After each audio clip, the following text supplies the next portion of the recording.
Hi friends, and welcome back to my channel. My name is Angela. I'm having a celebratory non-alcoholic gin and tonic, which is actually quite good.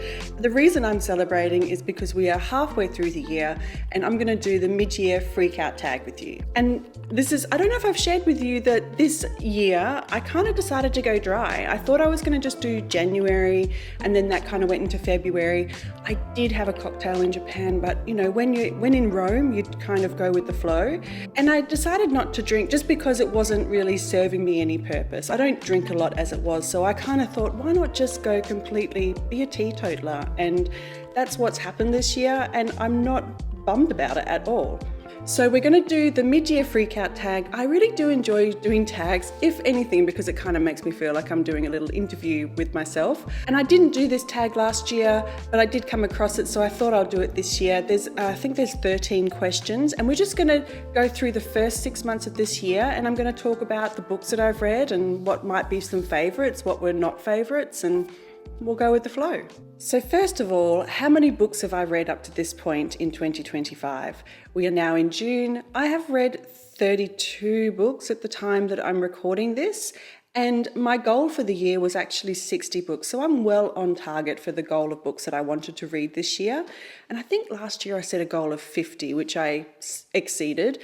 But more importantly, I actually set a pages goal as well this year. And I did that because I wanted reading to become a real consistent part of my life. Rather than binging books over a weekend, I wanted to be part of my daily life where I read a little bit every day.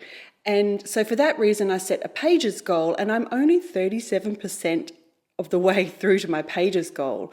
I can't remember the exact formula I used, but it might have been something like reading 50 pages a day, which I felt was more than accomplishable really, but I'm only at 37%. So that might be because I have been reading books that are between that 250 to 400 page book, and big books intimidate me a lot, and so I do shy away from them. It's really something I would like to get better at, is being more consistent with reading a little bit every day. Something else that was interesting when I started looking back at the books I had read is that there are no standout wow books. There are no books that are standing out to me. Like this time last year, I had read a couple of Winnie the Poohs, 84 Charing Cross Road, Drift, Graft. There were so many books that I had read by this point that made it into my top 10. And to be honest, if I had to do a top 10 books of 2025 right now, I don't think I could. There has been a few books that I have really enjoyed, but no real, 6-star books, which is really disappointing. And I don't know the reason for it. It might be because last year I gave myself a bit more permission to DNF, whereas this year I feel like if a book is hard, I want to push through unless there is a real reason why I'm not enjoying it. So I'm not DNFing as much, but I don't know what it is, but I hope the next 6 months have some really 6-star books in there for me. The first question is the best book I've read so far this year. And when I look back on it, I think it has to be Rapture by Emily Maguire. I finished this book in the first week of January. So the fact that I really don't have another book that I would like to put up there with it, and this is 6 months later, it's a bit depressing. But Rapture was a library book as well, and I've been thinking about it a lot recently that I want to go probably buy my own copy so I can maybe reread it again. And I think it would be really interesting to reread it now because of all the things that have happened within the Catholic Church this year. Rapture is about the mythological story of Pope Joan. And I think it would be interesting to reread it, but that's most definitely my favourite book of the year so far. I think I am hard-pressed to find another one that I would put up there with it. The next question is the best sequel I've read this year. I don't read a lot of series, but I did start a series this year, which will be no surprise to you. The Lion, the Witch and the Wardrobe is most definitely the best sequel I've read this year, although I think it might be the only one. This is the first year I'm reading The Lion, the Witch and the Wardrobe from start to finish. I haven't read any of the books. I'm familiar with the story only through anecdotes and the movies, and I've enjoyed reading these. I don't think I enjoyed The Lion, the Witch and the Wardrobe as much as I enjoyed The Magician's Nephew, but it is most definitely up there. I gave it a 5-star rating. It is so good. If you haven't read them before and you think that maybe you're surpassed it because of your age or things like that, or if you did read it as a younger person, I would recommend jumping into it again. It is really magical. C.S. Lewis's writing is incredible, and I'm really glad I'm reading this series this year. New releases I haven't yet read, but I want to. There are a lot of new releases I would love to read, and I'm trying to lean on my library for those. A lot of the books that were nominated for the Women's Prize, the Stella Prize, Miles Franklin Award, I'm trying to lean into the library to get them, which, of course, that they are popular books, so it's taking a while. But one of the books I currently have that I'm waiting for at the library is called The Names. I think it's by Florence Knapp. And it sounds like such an interesting story. It's not one of the shortlisted books, but this is the synopsis. The extraordinary novel that asks, can a name change the course of a life? In the wake of a catastrophic storm, Cora sets off with her 9-year-old daughter Maya to register her son's birth. Her husband Gordon, a local doctor, respected in the community but a terrifying and controlling presence at home, intends for her to name the infant after him, but when the registrar asks what she'd like to call the child, Cora hesitates. With exceptional sensitivity and depth, Knapp draws us into the story of one family told through a prism of what-ifs, causing us to consider the one precious life we are given. The book's brilliantly imaginative structure, propulsive storytelling, and emotional gut-wrenching power are certain to make The Names a modern classic. It is historical fiction. It sounds really interesting. I think it has come out, obviously. I've got it on hold at the library. I'm just waiting for it to come through. The other new release that I would really love to read, and it's so out of my wheelhouse, is called The Hounding by Xenobe Purvis. And this is, I think it's in the horror genre, and this is just a quick sentence of it. The Crucible meets the virgin suicides in this haunting debut about 5 sisters in a small village in 18th century England whose neighbours are convinced they're turning into dogs. I don't know, the cover caught my attention, but then the synopsis, or that little one-line snapshot, sounds very interesting. I love The Crucible, I love the virgin suicides. I think that it actually comes out in August 2025. Now, that could be a date in the Northern Hemisphere and not the Southern, but I've seen it for a number of months around and about on lists and lists for bookstores in my location. So I'm hoping it will come out very, very soon here. The next question is your most anticipated new release for the second half of 2025. Definitely Benjamin Meyer's new book that is coming out called Jesus Christ Kinski, and it is a short book, almost a novella, I think. I think it might be around 200 pages, but I love Benjamin Myers. I love that we never know what we're going to get from him next. There are authors where you know exactly what kind of book you're going to get, like Claire Keegan or Kristen Hanna or Colm Toybeen. With Benjamin Myers, it could be historical fiction, it could be literary fiction, it could be speculative. There are so many genres he crosses. And this one, I believe, is based on a real person, this guy named Kinski, who did a performance of him performing as Jesus Christ in the 70s. And then it picks up, I think, in the modern day, where a writer or a journalist is looking back on this moment in time and writing about it. Jesus Christ Kinski is a novel about a film, about a performance about Jesus. It is a daring act of literary ventriloquism, a meditation on censorship, creativity, loneliness, and just how far our tolerance is tested by bad people who make great art. I just don't know. I don't know how. This sounds incredible. I don't think it will be released until the early 2026 for me, but we'll see. Fingers crossed. Another new release that I would love to get to in the second half of the year, which I don't think it is out yet in Australia. Again, the release dates just really make it quite confusing for me, is called Isola by Allegra Goodman. And this is historical fiction. A young woman and her lover are marooned on an island in this epic saga of love, faith, and defiance from the best-selling author of Sam. It says it's inspired by the real life of a 16th century heroine. So I think it sounds like the kind of historical fiction I would really love to get my hands on. My biggest disappointment. Unfortunately, I have a few disappointments. First of all, Violeta by Isabel Allende. This was a colossal disappointment for me. I think it's one of those cases where this author has such a well-known canon. She's beloved.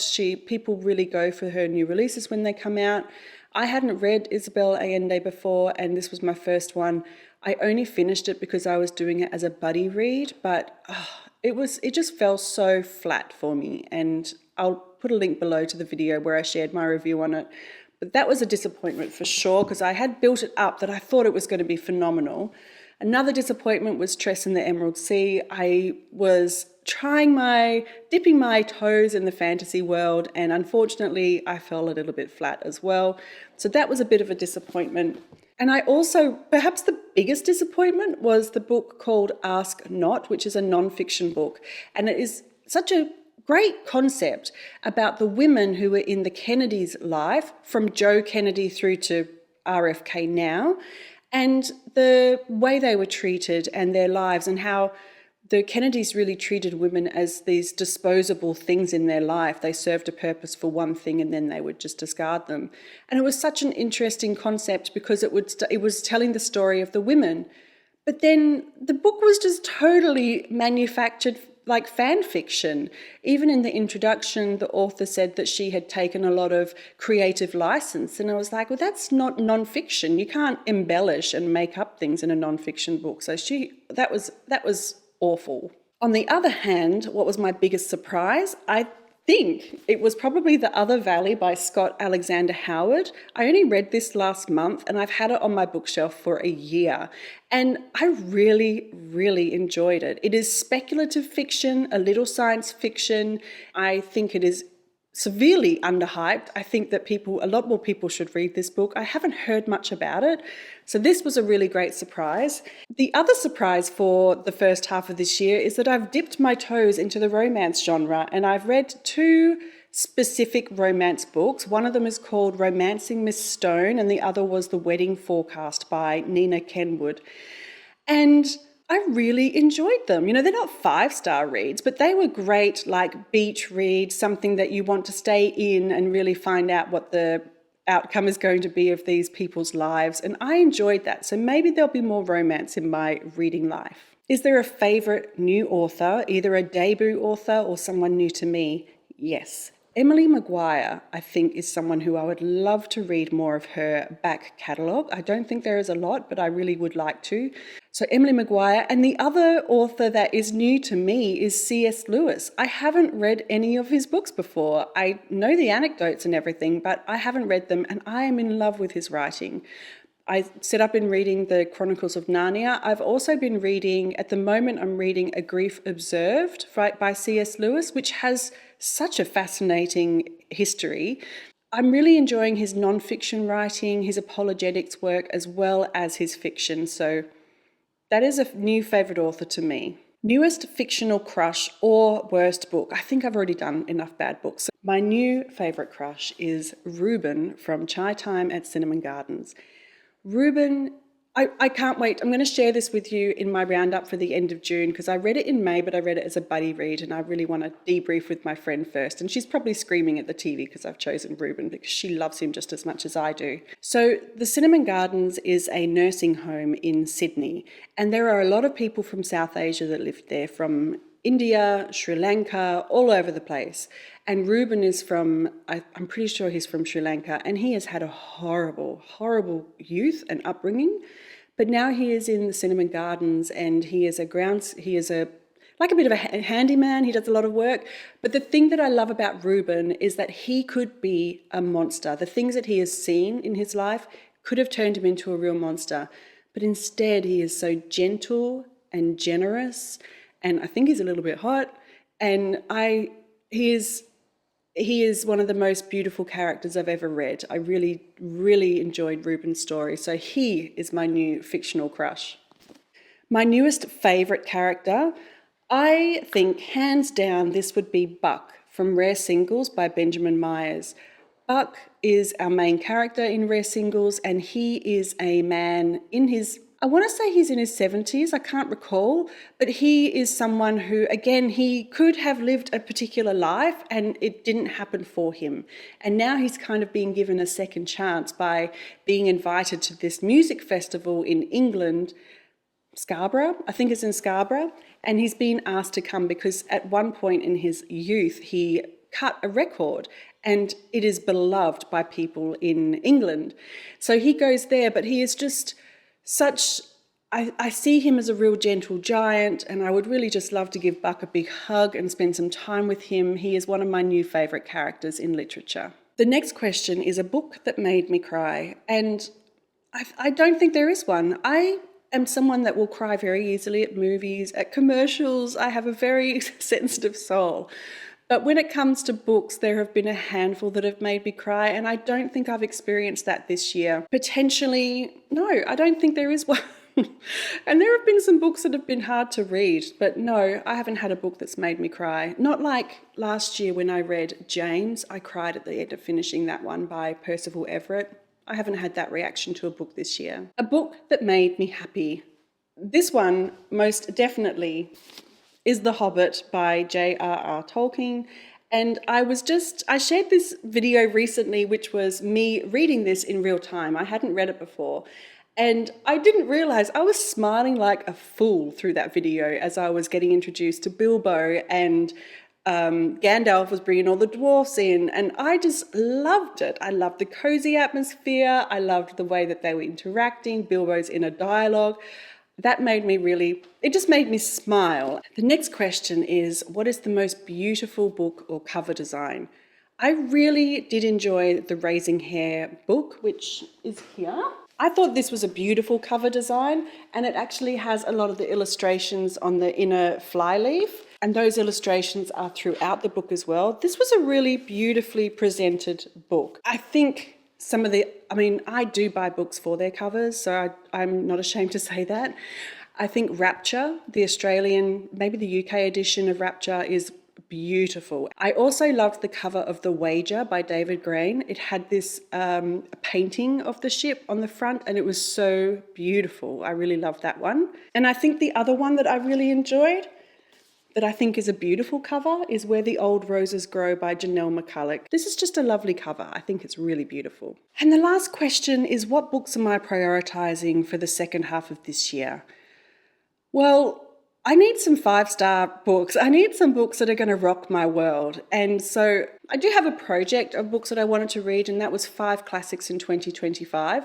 So first of all, I'm reading the Iliad, I've read The Hobbit, and the other 3 books that I wanted to read in that category was East of Eden, Anna Karenina, Wolf Hall. I don't think I'm going to get to Anna Karenina this year. I think that might be too ambitious for me, so I want to replace it with a modern classic.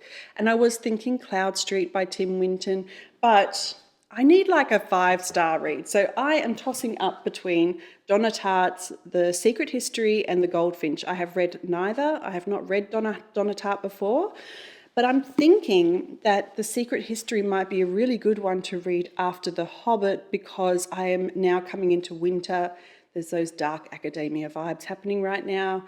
So I think this might be the other one that I would really love to read, but I would love to read one of hers for sure. I really want to try and read some big books, the books that I am intimidated by. I want to knock them off my list. I just need some 5-star reads. That's what I want. So I would love your recommendations. I know Wolf Hall will give it to me. I've already started reading that a little bit. I read the first, 15, 20 pages, and I enjoyed the writing. I'm pretty sure one of these Donna Tartt ones will be one as well. I do have some books from the prize lists that I want to go through, such as the winner of the Stella Award. So I've got a lot that I would love to read, but I just need to stop being afraid of these big books. You know, they're just so intimidating, and they shouldn't be. I used to love reading big books. So that is the mid-year freak out book tag, and I have freaked out a little bit because I feel like I am lacking something in my reading, and I hope that it will come in the next 6 months. And I don't know, have you felt the same? How has your first 6 months of reading been? Are you looking to change it up for the second half of the year? Thank you so much for joining me. I hope you enjoyed this. I'll put the questions down below. So if you want to do this yourself, you can. And I'll also tag, if I can find the originator of this tag, I'll put it there as well. And if you do go ahead and do it, please tag me in your video, because I really do love to see those answers. But it has just started raining and it's gotten really dark here. So I may just take my G&T and maybe the Secret History and go sit somewhere really quiet and listen to the rain, and just be enveloped in those dark academia vibes. Thanks so much for joining me. I'll see you soon. Bye.